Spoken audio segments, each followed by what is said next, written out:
అత్యాస, అతి కోరికలు ఈ రెండు మనిషిని పతనం చేస్తాయి. అత్యాసకు పోతే ఉన్నది పోగొట్టుకోవలసి వస్తుంది. అతిగా కోరికలు పుడితే ఒక్కోసారి ఆ కోరికలకే బలైపోవలసి వస్తుంది. ఇక్కడ ఓ మహిళ కూడా సేమ్ సిచ్యువేషన్ ని ఫేస్ చేసింది. రూపా సవదత్తి, వయసు 45 సంవత్సరాలు. ఈమె ధార్వాడ్ జిల్లా కొండ్వాల్ వని గ్రామంలో ఉంటుంది. ఈమెకు పెళ్లైంది. భర్త పేరు లక్ష్మణ్.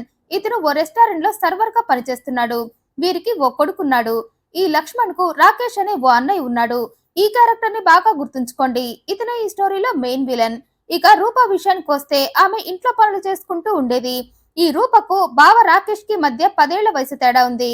పైగా ఈ రాకేష్ చూడటానికి రౌడీ ఫేస్ కట్ లా ఉన్న మనసు వెన్నపూస మాదిరిగా అమాయకంగా ప్రవర్తించేవాడు. ఎవరైనా ఈ రాకేష్ తో మాట్లాడితే ఇతనేంటి ఇంత అమాయకంగా ఉన్నాడనటం ఖాయం. అంత అమాయకంగా మాట్లాడతాడు. కానీ ఆ అమాయకపు ప్రవర్తన వెనక కన్నింగ్ వేషాలు ఎవరికీ తెలియకుండా జాగ్రత్త పడేవాడు ఈ రాకేష్. అందరూ ఈ రాకేష్ విషయంలో అలాగే బోల్తా పడ్డారు. అలాగే ఈ రూప కూడా బోల్తా పడింది. బావ రాకేష్ తేనె పూసిన కత్తి లాంటి వాడిని తెలుసుకోలేకపోయింది. బావ తీయని మాటలకు పడిపోయింది. పైగా తన కుటుంబానికి కష్టం వస్తే ఆపద్ బాంధవుల్లా వచ్చేవాడు.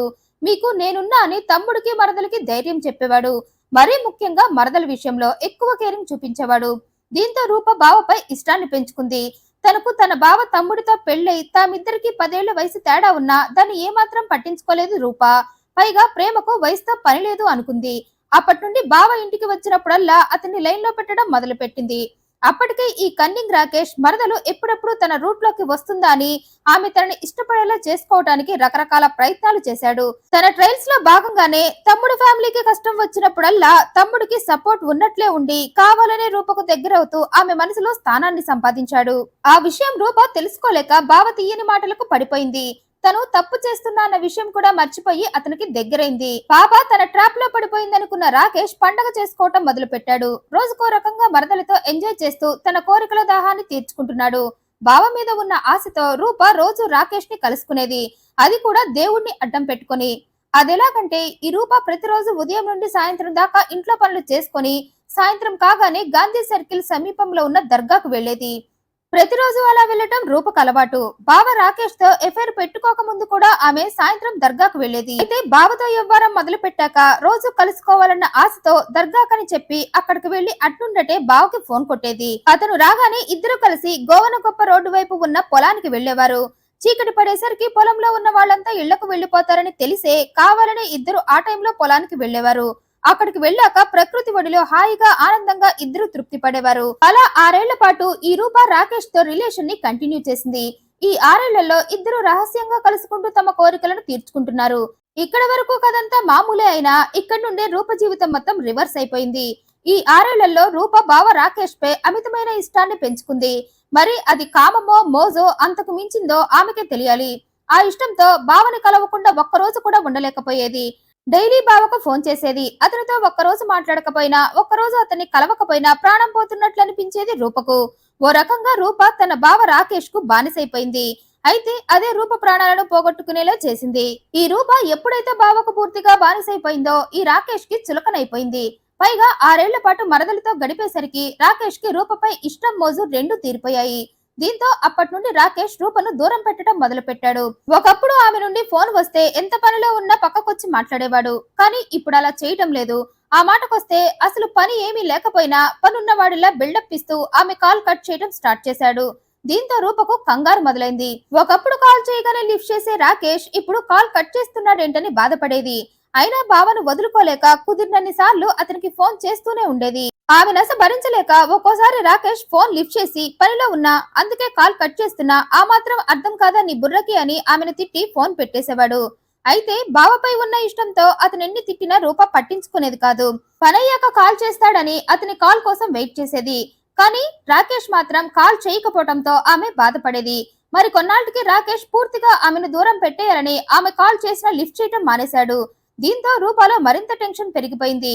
రాకేష్ ఫోన్ ఎత్తటం లేదు, ఇంటికి కూడా రావటం లేదు. అసలు తనని కలుసుకోవటం పూర్తిగా మానేశాడని అనుకొని ఇక ఇలా కాదని బావతోనే డైరెక్ట్ గా తెలుసుకోవాలని అతని ఇంటికి వెళ్ళింది.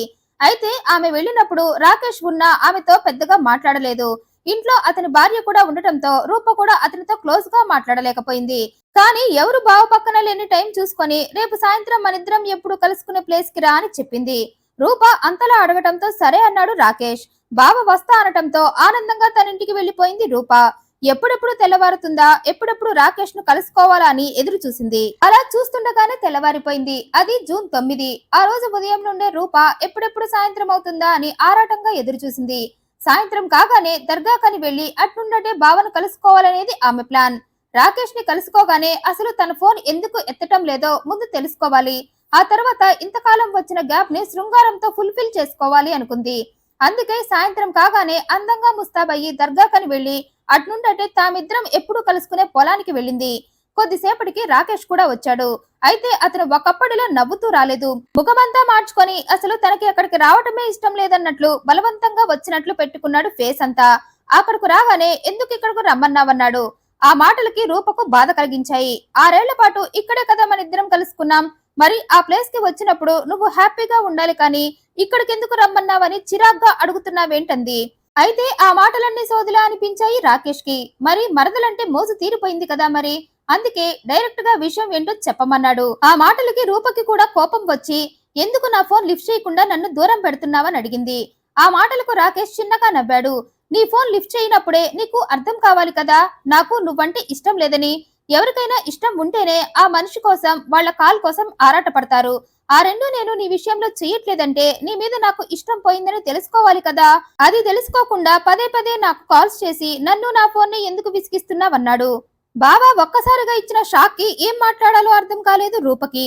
ఇంతకాలం తను బావపై పెంచుకున్న ఇష్టాన్ని ఎలా చంపుకోవాలో అర్థం కాక నేనంటే ఇష్టం పోవటం ఏంటని అడిగింది అమాయకంగా. ఆమె అలా అమాయకంగా అడిగేసరికి మళ్ళీ నవ్వుకున్నాడు రాకేష్. ఇంతలో రూప ఎందుకలా నవ్వుతున్నావు. నీ తీయని మాటలు నమ్మే కదా నిన్ను ఇష్టపడింది. ఆ మాటల వెనక ఇంత మోసం ఉందని తెలుసుకోలేకపోయా అని భావన తిట్టింది. అయినా 6 ఏళ్లు నీతో ఉండి ఇప్పుడు నేను అవసరం లేదు అంటే నేనెలా ఊరుకుంటా అని రాకేష్ పై రివర్స్ అయింది. నువ్వు ఎప్పటిలా నా ఫోన్ ఎత్తాల్సిందే, నన్ను కలవాల్సిందే అంది. అలా ఇద్దరికి ఆ విషయంలో మాట మాట పెరిగింది. నువ్వంటే మోజు తీరిపోయిందని రూపకు చెప్పినా కూడా ఆమె మాత్రం నిన్ను నేను వదలను అని తేల్చి చెప్పటంతో అసలు రూపనే చంపేస్తే తనకి ఆమె టార్చర్ తప్పుతుందనుకున్నాడు. వెంటనే పక్కనే ఉన్న రాయి తీసుకొని ఆమె తలపై ముఖంపై పలుమార్లు కొట్టి రూపను చంపేసి శవాన్ని అక్కడే పడేసి ఏమి ఎరగని వాడిలా ఇంటికి వెళ్లిపోయాడు. అయితే జూన్ 9న దర్గాకని వెళ్లిన భార్య చీకటి పడుతున్న ఇంటికి రాకపోవడంతో భర్త లక్ష్మణ్ వెంటనే అన్న రాకేష్ కి ఫోన్ చేశాడు. తమ్ముడి దగ్గర నుండి ఆ కాల్ వస్తుందని రాకేష్ ముందే అనుకున్నాడు. అందుకే తమ్ముడు ఫోన్ చేస్తే ఏం మాట్లాడాలి, తరువాత నేరం తన మీదకు రాకుండా కథంతా ఎలా నడిపించాలి వంటి విషయాలన్నీ రూపను చంపగానే ప్లాన్ చేసుకున్నాడు. తమ్ముడు ఫోన్ చేసి రూప కనిపించడం లేదని చెప్పగానే తన ప్లాన్ వర్కౌట్ చేయటం మొదలు పెట్టాడు. ఏం ఎరగని వాడిలా అమాయకంగా అవునా నువ్వేం కంగారు పడద్దు నేను వెంటనే వస్తున్నా అని వెంటనే లక్ష్మణ్ ఇంటికి వెళ్ళాడు. అతన్ని కొందరు బంధువుల్ని తీసుకొని రూప ఆచూకీ కోసం వెతకటం మొదలు పెట్టాడు. అయితే ఇక్కడే ఈ రాకేష్ తన నక్క తెలివితేటలు చూపించటం మొదలు పెట్టాడు. రూప కనిపించకుండా పోతే ఆమె భర్త లక్ష్మణ్ కన్నా తనే ఎక్కువగా బాధపడుతున్నట్లు నటిస్తూ ఆమె కోసం బంధువులతో కలిసి వెతకటం మొదలు పెట్టాడు. పక్కనే ఉన్న తమ్ముడికి డైరెక్షన్స్ కూడా ఇచ్చాడు. నువ్వు ఇటువైపు వెళ్ళు, నేను అటువైపు వెళ్లి చూస్తా అని హడావిడి చేశాడు. అయితే ఎంత వెతికినా ఆమె శవం లక్ష్మణ్ కి దొరక్కపోవడంతో వెళ్లి పోలీస్ స్టేషన్ లో కేసు పెట్టాడు. అప్పటి నుండి పోలీసులు రూప కోసం వేట మొదలు పెట్టారు. అయితే అక్కడ కూడా ఈ రాకేష్ ఓవర్ యాక్షన్ చేస్తూ పోలీసులతో నేను కూడా మీతో కలిసి రూపని వెతకటంలో సాయం చేస్తా అని వాళ్లతో కలిసి రూప కోసం వెతుకుతున్నట్లు నటించాడు. అలా తెల్లవారింది. అలా పోలీసులు వెతుకుతూ తెల్లవారేసరికి రూప శవం పొలంలో ఉందని గుర్తించారు. శవాన్ని హ్యాండ్ ఓవర్ చేసుకున్న పోలీసులు లక్ష్మణ్ కి ఇన్ఫర్మేషన్ ఇచ్చారు.